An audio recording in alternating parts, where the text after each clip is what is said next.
Clothing and wearable accessories are such an essential part of how humans identify and express themselves, whether individually as a person or broadly as a culture. One of the most common accessories is the category of headwear. Hats, caps, and other similar items have been used to show off specific professions, religious adherence, sporting affiliation, and so on. But because there are so many different cultures and groups with their own histories and viewpoints, sometimes an article of clothing can mean different things to different groups, which makes it easy to miss out on the fascinating history or significance it has to offer. This headwear in particular is commonly referred to as a fez cap. In the West, this hat is seen as old-fashioned, traditionally Middle Eastern, and in some cases even mystical and mysterious thanks to its usage by secret societies. Heck, even today you have children's cartoon characters wearing a fez cap that imply they deal with weird, exotic, mysterious things. However, the fez cap has a very significant part of history, especially in the history of the Ottoman Empire. Earlier in the fez cap's history, it was considered the opposite of how we view it today. For a while, it was an international, modern, forward-thinking headwear. How did this simple cap and tassel get its entire reputation and association completely reversed? Well, we gotta look at one of the most important and tumultuous times in Ottoman history. The fez cap was not invented by the Ottomans by any means. On the contrary, there were multiple cultures that had fez caps at various times, to the point where we're not even quite sure where it's originally from. The fez cap's association with the Ottoman Empire began with the actions of Ottoman Sultan Mahmud II. Mahmud II became Sultan in 1808, about a week after turning 23. At this point, the Ottoman Empire was no longer at the grand height it had just a century and a half ago. The Austrians had taken over Hungary and encroached further south into the Balkans, ending any threats of the Ottomans expanding further into Europe. Russia had taken over the Crimean area, ending their dominance of the Black Sea. Their authority as Caliph of the Islamic faith no longer carried the weight it used to, as many areas in Africa and Arabia, once under firm control, were starting to slip loose. Just a few years before Muhammad took the throne, a tribal force in the middle of the desert led by the House of Saud, that sounds a bit familiar, managed to form a kingdom and take the holy cities of Mecca and Medina, and that was shortly after Napoleon plundered Egypt with ease in the 1790s. It was clear to the young sultan that the Ottomans needed to change if they wanted to keep their empire. The answer to Mahmud was modernization and reform. Modernization is a very loaded term, as modern is a relative term to begin with. But basically, the traditional methods the Ottomans had been using to run their empire for the past few centuries were no longer cutting it. The first few years of Mahmud's reign were occupied by war with Russia and using his governor of Egypt, Muhammad Ali Pasha, to help reconquer the holy cities from the Saudi family. He also had to deal with Muhammad Ali Pasha turning Egypt into his own unofficial personal domain as well, but we don't really have time to get into that. Eventually, by the 1820s, the first set of reforms finally began, and perhaps the most famous reform of this decade was the auspicious incident of 1826, in which Mahmud ended the Janissary Corps. To sum it up, the Janissaries were an elite army and Sultan's personal guard that was a privileged class throughout Ottoman history. Eventually, they became too autonomous, too corrupt, and too Praetorian Guard-like. Any attempts to reform them or reduce their privileges resulted in their resistance and at times even coups overthrowing the Sultan that they were sworn to protect. Mahmud II's own father Selim III, after considering reform, was overthrown in a coup, imprisoned, and then murdered a year later. Needless to say, Mahmud II was initially terrified of any reform against the Janissaries, but eventually he decided the Janissaries had to be ended. While the Janissaries did not go quietly and revolted, they were ultimately suppressed. With the Janissaries no longer in the way of resisting further reform, Mahmud II could get to work modernizing the empire. One of the reforms involved dress. Historically, the Ottoman Empire sultans and many other officials wore turbans.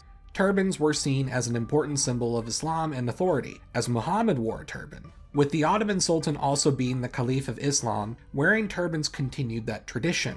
Then, of course, there was an added flair of elitism to wearing a turban as well. This was just one aspect of a long list of ways Ottoman society was divided, whether along power, ethnicity, class, or religious lines. Looking to Europe, there were efforts of modernization from both Enlightenment philosophy and the rise of nationalism that radically transformed things, for good or for bad. Suddenly, these nations with multiple regional identities and cultures were given a more centralized national identity through unifying language and culture.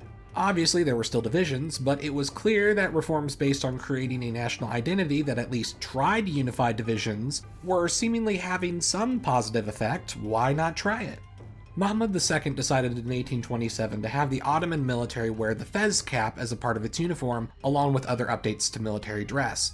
But in 1829, Mahmud II decided that the fez cap should be required headwear for all positions of civil service within the Ottoman Empire, while wearing the turban would now be banned.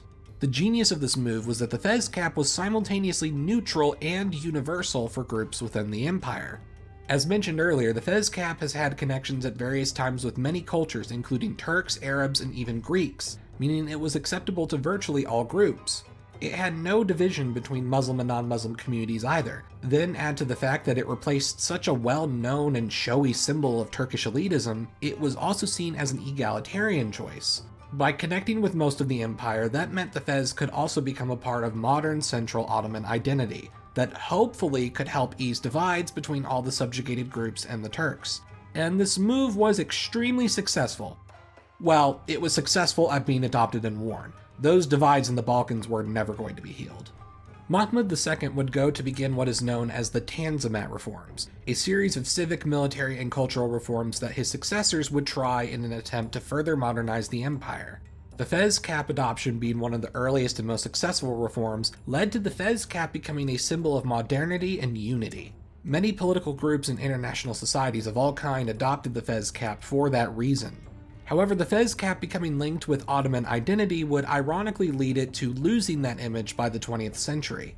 Despite Ottoman reforms, they still found themselves losing territory, losing prominence, and constantly being bullied by the European powers. The Ottomans were nicknamed by Tsar of Russia Nicholas I as a sick man of Europe during the Crimean War.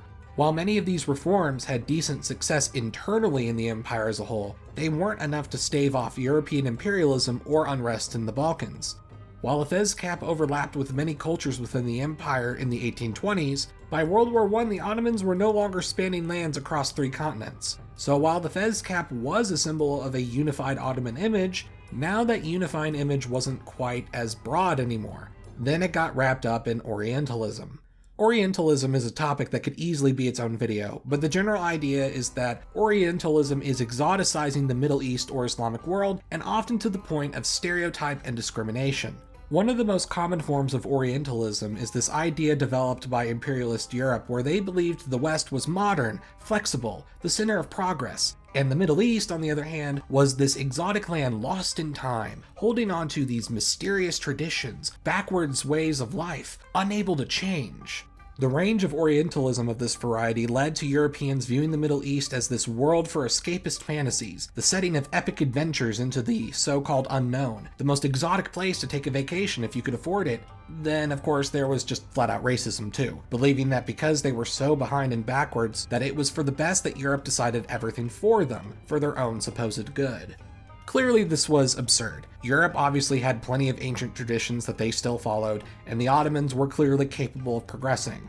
But ironically, while the fez cap was a clear example of progressive modern reform, to many Europeans of the Edwardian era, this was a fascinating exotic headwear that went hand in hand with the image of the Ottoman Turks for their entire lives. The significance it had within the empire in the 1820s meant nothing to them. Once the Ottomans lost the First World War and got reduced in size to Anatolia, there was a brief chaotic transition period that eventually resulted in the empire finally ending and becoming the new Republic of Turkey in 1923. Its first leader, Mustafa Kemal Ataturk, found himself in the same mindset of Sultan Mahmud II a century ago. It was time for reform. Turkey adopted the Western alphabet, secularized its institutions, and in 1925 banned the fez cap. This move was passed with the 1925 hat law and encouraged more Western headwear. There was resistance to this move for a time, but ultimately it stuck.